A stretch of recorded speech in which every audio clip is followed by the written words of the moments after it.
Hi guys, welcome back to my YouTube channel. If this is your first time here, my name is Ayoban Bakari, and I am currently on a series whereby I review a school, tell you whether it's fully funded for you as an international student and whether I think you should apply to it. So the school on our list is Duke University. I have done other schools before, and I would be linking, the entire playlist for that for you somewhere up here. I've also done Duke before, but I feel like I didn't mention other scholarships that you could possibly apply to at Duke University. All right, so coming to Duke, now we just want to see the documents that you need as an international student. Well, early decision has passed, so I'll just use that. Prepare your application. You have to submit yes or check yes in your Common App. And this is particular to even other schools. You need to select that you want to be considered for financial aid, guys. Um, Duke University is only asking you for the CSS profile. And because I chose early decision, it's saying that the deadline is November 4th. But if I was to come back and choose regular decision, I would see it here that it says by February 1st. So just keep that in mind that each school has different deadlines as to when to submit your financial aid application, depending on the cycle that you choose. Cycle meaning early decision, early action, regular decision, rolling admissions. Um, so not every school is going to ask you to submit extra documents. If they don't ask, it doesn't mean that your application is not going to be considered or that you're not a sound student. It just means that they have enough information to be able to give you the financial aid that they can offer you. So if you are asked to submit additional documentation, Duke is asking you to submit it via the IDOC, which you would get access to only if they are asking you for it from Duke University. And the extra document they'll most likely ask you for would be your parents' income statement and their tax statements, which is like what almost every single school is going to ask you to do if they're asking you for additional documentation.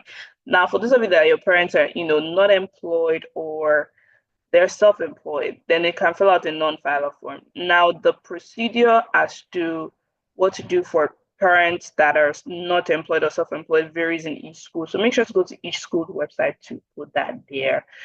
Um, when you're submitting the documents, make sure that there's the exchange of currency as well from put the exchange rate as of that date. I normally advise once your bank statement is ready, have an extra sheet showing today the date.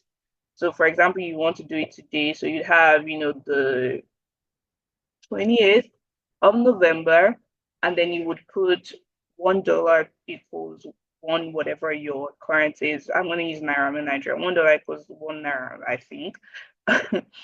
Once you use that, then you need to put the balance. So let's say your parents' balance is about 60 million, equals how much in dollars, so that they understand that this is how much your parents have as their income. And so if they don't ask you for any other thing, don't panic. You are good to go. So Duke actually meets the fully demonstrated need for all undergraduate students. Um, so that's why originally Duke itself is fully funded. Now, same Duke has the Karsh International Scholarship. Now, this is a fully funded scholarship, and there is no separate application for it. Now, some schools have a separate application for some of their, I call them competitive scholarships. So some schools have a separate application for it. So just keep that in mind when you're searching other schools. So for Duke, you can be considered for it. You don't have to you don't have to make a separate application. So you just have to read everything. Simply apply to Duke. That's the only thing they're asking for, and you will be considered for it. And the scholarship is actually fully funded, okay? And it covers 3 summers of funding for research, unpaid internships, and other opportunities. And so you don't have to be nominated for this scholarship. You just have to apply to Duke. And if you are considered, good for you. Okay. The other scholarship I wanted us to talk about is the Robertson Scholars Program. And the Robertson Scholars Program you're able to apply here, and it does cover, full funding, and it still gives you, summer experience in funding for conferences throughout the year and for 2 semesters study abroad. So, but for the Robertson Scholars, you have to do a separate application for that one. The section process is like pretty strict. So here are the requirements. I know that this video might be coming in late for some of you, but I think it would still be helpful for those of you that are considering it maybe next year or so. So here is what they are saying. This is when it opens, this is when it's due, and you would be if you pass the application stage. So now this is a competitive scholarship. You are applying with a lot of other people, even though the scholarship is like that. I'm saying that the Robertson Scholars Program itself is a competitive scholarship, or it's more competitive simply because you had to do an actual application for it. And you can do the Robertson Scholars either at Duke or UNC. For those of you that want to apply to UNC. This is basically what they're going to ask you for, and all of those things, they're here, and you would literally just apply. So here are the application FAQs. So they're not asking you for your transcript. They're not asking you for SAT, ACT. They require 2 letters of recommendation, and it can be from anybody, but they're not going to ask. Just don't submit from family members. Ask somebody that is going to make sense. Okay. Their deadline is different. So in case you're doing early decision for due, obviously that would be November 1st, and then the Robertson is due November 15th. Remember, you still have to do the CSS profile in case you don't get the Robertson Scholars Program. Okay, so you can edit your application. So just, there's no update. You don't have to be nominated.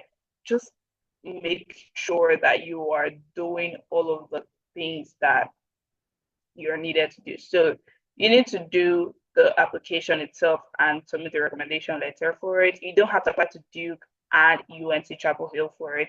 You can choose either of the school. Do you understand? But you can't use it in any other school except UNC or Duke. So I hope that answers your questions, not questions. I hope that helps you guys. If you have more questions, maybe make sure to leave them in the comment section.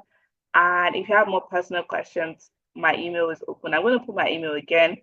So that reminds me. In light of celebrating 1,000 subscribers, thank you guys. I see you're sharing, I see your comments, and you're subscribing. Thank you.